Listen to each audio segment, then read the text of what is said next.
Hello नमस्कार दोस्तों, आज हम बात करेंगे माइंस एक्ट 1952 के सेक्शन 12 के बारे में। सेक्शन 12 में कमेटी के बारे में बताया गया है।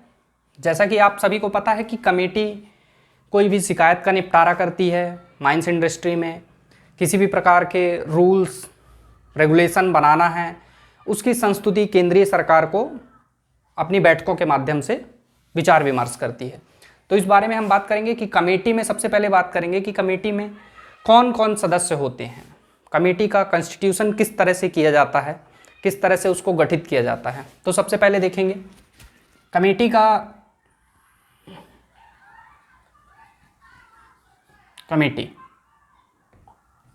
का सबसे पहले एक चेयरमैन होता है। ठीक, कमेटी का एक चेयरमैन होगा जो कि सेंट्रल गवर्नमेंट के द्वारा अपॉइंट होगा, सेंट्रल गवर्नमेंट के द्वारा अपॉइंटेड बाय सेंट्रल गवर्नमेंट, और यह गवर्नमेंट एम्प्लॉय होगा, यह गवर्नमेंट एम्प्लॉय होगा। दूसरी चीज, किंतु यह चीफ इंस्पेक्टर या इंस्पेक्टर नहीं होगा। मीन्स यदि पूछ लेता है कि कमेटी में निम्नलिखित में से कौन चेयरमैन नहीं हो सकते हैं, कोई गवर्नमेंट एम्प्लॉय, चीफ इंस्पेक्टर या इंस्पेक्टर, तो चीफ इंस्पेक्टर और इंस्पेक्टर नहीं होंगे, गवर्नमेंट एम्प्लॉय होगा और वह सेंट्रल गवर्नमेंट के द्वारा अपॉइंटेड पर्सन होगा। दूसरे नंबर में सीआई चीफ इंस्पेक्टर होगा। ठीक है। तीसरे नंबर पे आते हैं ऐसे दो व्यक्ति जो कि वर्कर्स के हितों का रिप्रेजेंटेशन करते हैं, जो वर्कर्स के हितों का रिप्रेजेंट करते हैं, ऐसे दो व्यक्तियों को केंद्र सरकार नियुक्त करेगी। कितने person? 2 person, representing the welfare of labour industry. ठीक है ना, या वर्कर्स को, उनके हितों को रिप्रेजेंट करते हैं। इसमें ध्यान देने योग्य बात है कि इन दो व्यक्तियों में से जो श्रमिकों के हितों का प्रतिनिधित्व कर रहे हैं, उनमें से एक पर्सन, मिनिमम एक पर्सन कोल इंडस्ट्री से जुड़ा होना चाहिए। ठीक है। नंबर 4 पे आते हैं 2 पर्सन। चूंकि वर्कर्स के हितों का हमने रिप्रेजेंट करने के लिए कमेटी में सदस्यों को रख लिया, तो ऑनर्स के हितों को भी रिप्रेजेंट करने के लिए ऐसे 2 व्यक्ति सेंट्रल गवर्नमेंट रखेगी। कितने? 2 पर्सन। ठीक है, 2 पर्सन रखेगी, उनमें से एक पर्सन कोल इंडस्ट्री से जुड़ा होना चाहिए। मीन्स आपका चेयरमैन एक हो गया, चीफ इंस्पेक्टर भी एक हो गए, 2 पर्सन यहां से 2 पर्सन हो गए जो कि श्रमिकों के हितों का प्रतिनिधित्व कर रहे हैं, 2 पर्सन आपका जो ऑनर के हितों को रिप्रेजेंट कर रहे हैं। 5वें नंबर पे आता है 2 ही सदस्य जो कि माइनिंग की, इंजीनियरिंग की डिग्री लिए हुए हैं। ऐसे 2 व्यक्तियों को केंद्र सरकार नियुक्त करेगी, बशर्ते कि वो डायरेक्टली माइनिंग इंडस्ट्री में से जुड़े नहीं होने चाहिए, कनेक्टेड नहीं होने चाहिए। ऐसे 2 पर्सन्स, तो उनके पास माइनिंग इंजीनियरिंग का डिग्री होना चाहिए। तो कितने पर्सन हो गए यदि देखेंगे तो? एक पर्सन चेयरमैन, दूसरा चीफ इंस्पेक्टर, ये 2 पर्सन श्रमिकों के हितों का 4, 2 पर्सन ऑनर के हितों का 6, और 2 ही person practical engineer, mining engineer, और जो डायरेक्टली कनेक्टेड नहीं है खनन उद्योग में। तो कमेटी का कॉन्स्टिट्यूशन इस तरह से होता है। यदि पूछता है कमेटी का सेक्रेटरी कौन होगा, तो चीफ इंस्पेक्टर द्वारा नामित इंस्पेक्टर कमेटी का सेक्रेटरी होता है। ठीक है।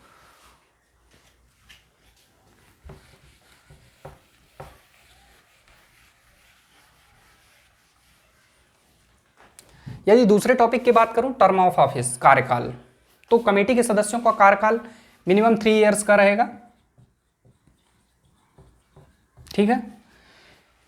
इन केस यदि किसी भी व्यक्ति की आकस्मिक मृत्यु हो जाती है, तो जो भी उसके एवज में जो भी सक्सेसर या उत्तराधिकारी उनका जो चार्ज संभालता है, उसका टेन्यूर इसी 3 साल में काउंट किया जाएगा। मान लीजिए किसी सदस्य की 2 साल में उसने रिजाइन किया, 2 इयर्स में, या कि किसी भी कारणवश उसकी दुर्घटना में मृत्यु हो जाती है या कोई भी ऐसी स्थिति उत्पन्न होती है, तो वह अब इस कमेटी का सदस्य नहीं रहेगा और इसके एवज में जो भी नया सदस्य आएगा उसका कार्यकाल 1 साल का होगा। ठीक है, मतलब कुल मिलाकर के 3 ईयर्स ही इसका टेन्योर रहेगा। यहाँ ये ध्यान देने योग्य बात है। ठीक, सेक्रेटरी ऑफ द कमेटी के बारे में मैंने बता चुका है। Secretary of the committee chief inspector के द्वारा नॉमिनेट किया जाएगा। रिम्यूनरेशन, मानदेय सेंट्रल गवर्नमेंट के द्वारा अप्रूव किया जाएगा। सेंट्रल गवर्नमेंट निर्धारित करेगी कि किन सदस्यों को कितना वेतनमान दिया जाना चाहिए। फिर अपन बात कर लेते हैं रेजिग्नेशन की। रेजिग्नेशन, पद त्याग। ठीक है, पद त्याग। तो जैसा कि पहले से ही पता है कि हम अपने से उच्च अधिकारी को पद त्याग देते हैं, तो कमेटी में सबसे जो हाई अथॉरिटी रहती है वो चेयरमैन होता है। ठीक है, उसके बाद के बाकी सब मेंबर्स होते हैं।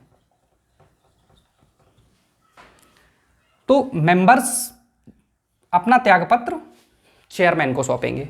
ठीक है, और चेयरमैन अपना त्यागपत्र, ये सेंट्रल गवर्नमेंट के द्वारा अपॉइंट होते हैं, तो ये अपना त्यागपत्र सेंट्रल गवर्नमेंट को सौंपेंगे।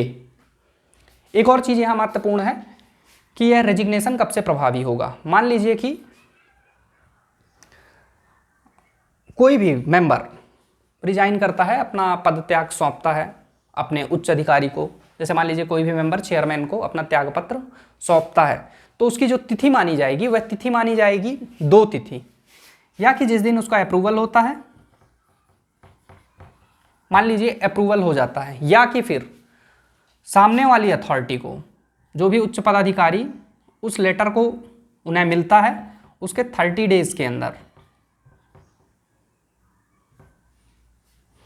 30 दिन के अंदर यदि मान लीजिए कि उनका रेजिग्नेशन एक्सेप्ट नहीं होता है, तो भी उसे 30 दिन के बाद प्रभावी मान लिया जाएगा। ठीक है ना।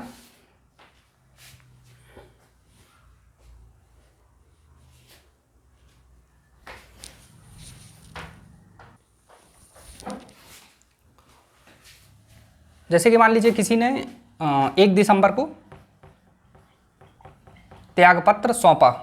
ठीक है, 1 दिसंबर को सौंपा, उसके 30 दिन होते हैं 31 दिसंबर को। In case chief inspector chairman जो है वह 6 दिसंबर को ग्रांट कर लेते हैं, एक्सेप्ट कर लेते हैं उनका रेजिग्नेशन, तो यह प्रभावी हो जाएगा कि आपने 6 दिसंबर से पद त्याग कर दिया है। किंतु यदि उसे कंसीडर करने के लिए रख लेते हैं चेयरमैन, तो 31 दिसंबर को वो डेट निरस्त हो जाएगी और 31 दिसंबर से उनका पद त्याग स्वतः प्रभावी स्थिति में आ जाएगा।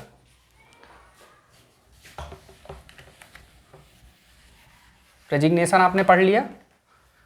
उसके बाद बात करते हैं अब्सेंस फ्रॉम इंडिया।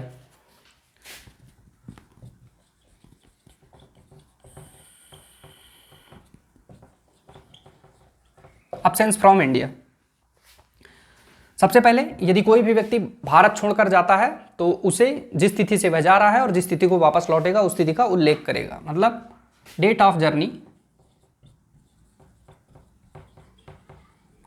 और सभी डिटेल का ब्यौरा वह चीफ इंस्पेक्टर को सौंपेगा।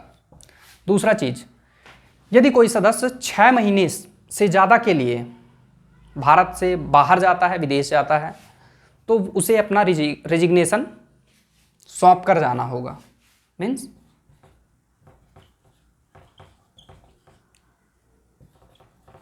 More than 6 months.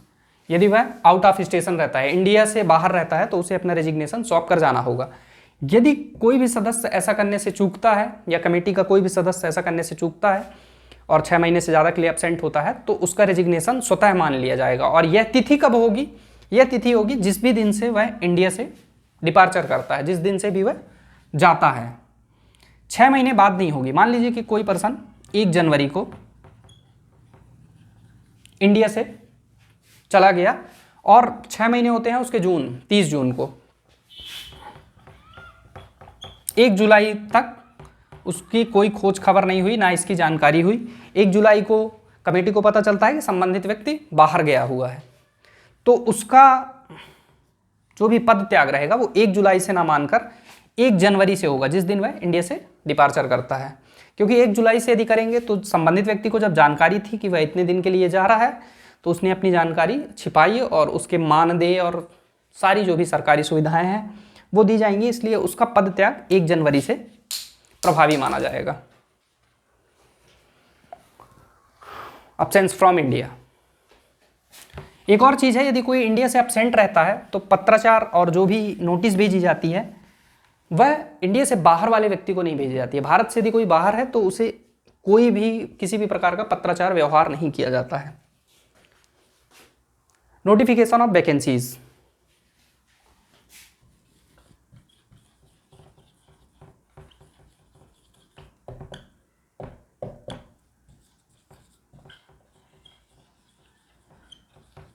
Notification of vacancies. Notification vacancies चूंकि कमेटी किस तरह से कंस्टिट्यूट की जाती है, कमेटी का कंस्टिट्यूशन ऐसा होता है कि कमेटी में आपके चेयरमैन हो गए, फिर चीफ इंस्पेक्टर और फिर उसके बाद 6 मेंबर होते हैं जो कि 2 ऑनर, 2 वर्कर्स और 2 क्वालिफाइड इंजीनियर रहते हैं जो माइनिंग इंडस्ट्री से जुड़े रहते हैं। तो यदि किसी भी प्रकार की वैकेंसी होती है तो कमेटी, अब इसमें हम देखेंगे वैकेंसी। सबसे पहले मेंबर, यदि मेंबर की वैकेंसी होती है तो इसका इंफॉर्मेशन इसकी हायर अथॉरिटी चेयरमैन करेंगे, बताएंगे, केंद्र सरकार को सूचित करेंगे कि कमेटी में निम्नलिखित रिक्तता है। यदि रिक्तता होती है चीफ इंस्पेक्टर की तो भी चेयरमैन ही बताएंगे। इन केस यदि चेयरमैन ही पदत्याग करते हैं या अपने पद पर बने नहीं रहते हैं या कोई भी ऐसी आकस्मिक घटना हो जाती है जिसके लिए वो पदभार ग्रहण करने में असक्षम है तो उसकी सूचना चीफ इंस्पेक्टर या इंस्पेक्टर सेंट्रल गवर्नमेंट को देगा। ठीक है, साफ समझ गए। यदि मेंबर खाली है तो मेंबर की सूचना चेयरमैन देंगे और यदि चेयरमैन नहीं है तो उसकी सूचना इंस्पेक्टर देंगे सेंट्रल गवर्नमेंट को, किसी भी तरह की यदि रिक्तता है तो। एक और चीज़ यहाँ पे इंपॉर्टेंट है कि यदि किसी भी प्रकार की कमेटी में रिक्तता है, मान लीजिए कि 8 मेंबर हैं कमेटी में, ठीक है, इसमें से एक वैकेंसी अभी खाली है और किसी तरह की मीटिंग होनी है 7, तो इस आधार पर उसे इलीगल या अवैधानिक नहीं घोषित किया जाएगा उस कमेटी को कि एक रिक्तता है, अभी पूर्णता नहीं है इस कमेटी में। इस आधार पर अवैधानिक और उसकी मीटिंग को गैरकानूनी नहीं ठहराया जा सकता है। वह अपनी कार्रवाइयां समस्त रूप से इसी तरह से संचालित करता रहेगा।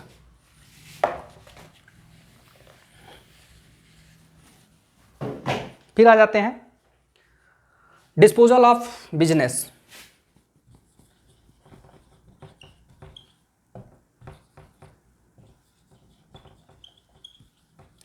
कामकाज का निपटारा 2 माध्यम से होगा, एक बाई पोस्ट सर्कुलेशन, इसके द्वारा पत्राचार किया जाएगा, मतलब संबंधित व्यक्तियों के पते पर पत्र और जो भी संबंधित विषय है वह भेजा जाएगा और उसकी जानकारी ली जाएगी। एक होगा मीटिंग के थ्रू,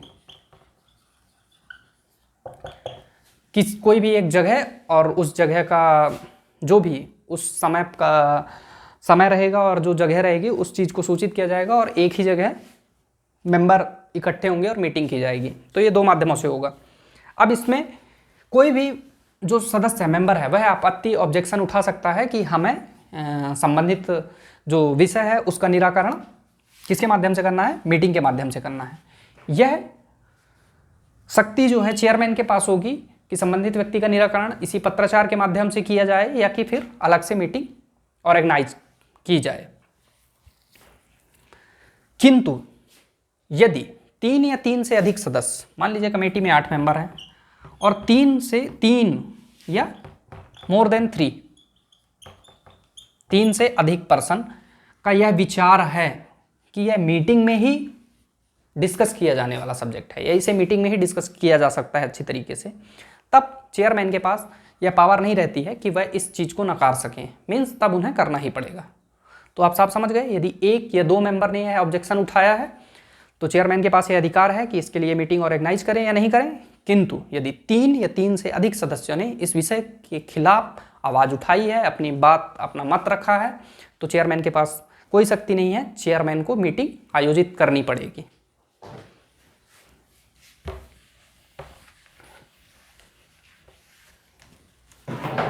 फिर आ जाते हैं time and place of meeting. तो time and place of meeting ये चेयरमैन डिसाइड करेंगे कि कहाँ पे होगी। Notice of meeting, notice of meeting जो भी कमेटी के सेक्रेटरी रहेंगे वो क्या करेंगे, नोटिस ऑफ मीटिंग, ठीक है ये अच्छा टॉपिक है, नोटिस ऑफ मीटिंग। इसमें जो भी कंपनी के सेक्रेटरी रहेंगे वो मेंबर्स को, सेक्रेटरी जो कि चीफ इंस्पेक्टर द्वारा नामित कोई इंस्पेक्टर होंगे, तो सेक्रेटरी क्या करेंगे कि सभी मेंबर्स को 14 डेज बिफोर ये सबको संबंधित मीटिंग के बारे में बताएंगे कि यहाँ पर मीटिंग आयोजित होनी है इस तिथि को।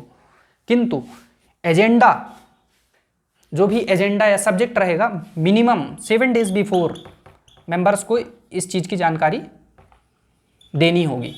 कितने दिन पहले? 7 दिन पहले, मीन्स 14 दिन पहले आप मीटिंग के बारे में बता सकते हैं और कम से कम 7 दिन का समय, ज़्यादा से ज़्यादा आप दे सकते हैं, किंतु कम से कम 7 दिन पहले किस मुख्य मुद्दे पर बैठक होनी है उस चीज़ के बारे में बताया जाएगा। जो भी संबंधित एजेंडा रहेगा उसके अलावा मीटिंग में किसी भी तरह का और पत्राचार बातचीत नहीं किया जाएगा। जो भी एजेंडा है उसी वस्तु स्थिति पर रहकर बात किया जाएगा। ठीक है, notice of meeting.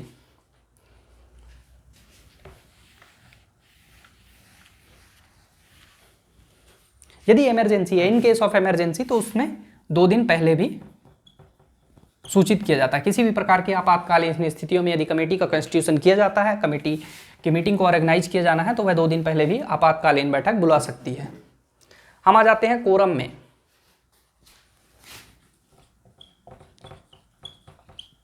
Quorum means गणपूर्ति, मतलब कमेटी को कब वैधानिक माना जाएगा, कमेटी में कम से कम मिनिमम कितने सदस्य होने चाहिए। मान लीजिए 8 लोगों की कमेटी है और उसमें 1 ही पर्सन या 2 ही पर्सन प्रेजेंट हैं, तो इस तरह से एकाधिकार हो जाएगा और एक लीगल जस्टिस नहीं होगा कि जो भी फैसला लिया गया है वह सही है या नहीं। तो इस आधार पर जो सरकार ने व्यवस्था की है कि कम से कम एक निश्चित संख्या होनी चाहिए।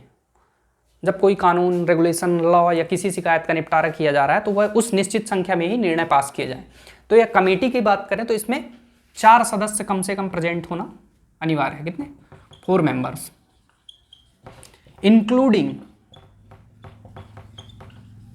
Including chairman. ये 4 लोग चेयरमैन को मिलाते हुए एटलीस्ट प्रेजेंट होना चाहिए, मतलब 1 चेयरमैन प्लस 3 मेंबर, एटलीस्ट इतने लोग होने चाहिए। इन केस यदि मान लीजिए कि 3 लोग प्रेजेंट हैं, चेयरमैन को मिला करके 3 लोग प्रेजेंट हैं, तो कमेटी निरस्त कर दी जाएगी। अब इसका जो दूसरी बैठक होगी उसको सभी सदस्यों को 14 दिन बाद होगी और सभी सदस्यों को सूचित किया जाएगा। 14 डेज बिफोर सबको सूचित किया जाएगा। मान लीजिए कि इसके बाद भी कमेटी में 3 ही लोग आते हैं या कम लोग आते हैं, 2 ही लोग आते हैं, तो इस आधार पर इसे अवैधानिक और अवैध करार नहीं घोषित किया जाएगा कि कमेटी की गणपूर्ति नहीं हुई है। ठीक है, मतलब कि पहली बार की जब मीटिंग ऑर्गेनाइज होगी उसमें तो कम से कम 4 सदस्यों का प्रेजेंट होना अनिवार्य है, किंतु यदि ऐसी स्थिति के लिए दोबारा नोटिस दिया गया है और दोबारा सदस्यों को बुलाया गया है, उसके बाद भी गणपूर्ति पूरी नहीं होती है, तो इस आधार पर उसके दिए गए निर्णय और उस बैठकों को गैर कानूनी, अवैध नहीं ठहराया जा सकेगा, उसकी कार्यवाही सेम तरीके से मानी जाएगी।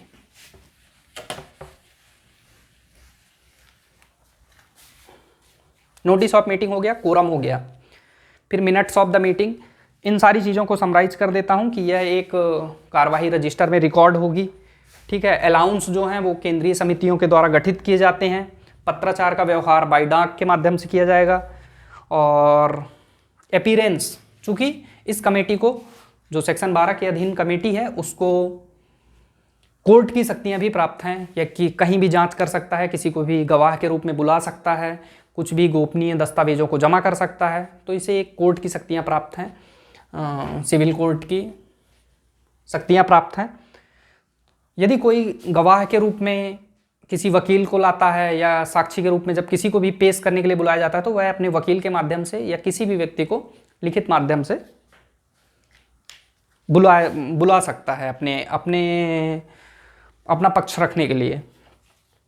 ठीक है, यह सब कार्रवाइयाँ एक गुप्त होंगी और इनका एक रिकॉर्ड होगा, इनका एक रिकॉर्ड प्रॉपर मेंटेन रखा जाएगा। तो आपको यह वीडियो कैसा लगा आप बताइएगा। यदि मैं जल्दी से रिकैप कर देता हूँ एक बार फिर से सारी चीज़ों को, तो आपके माइंड में रहेगा। उसमें मैं लिखूंगा नहीं।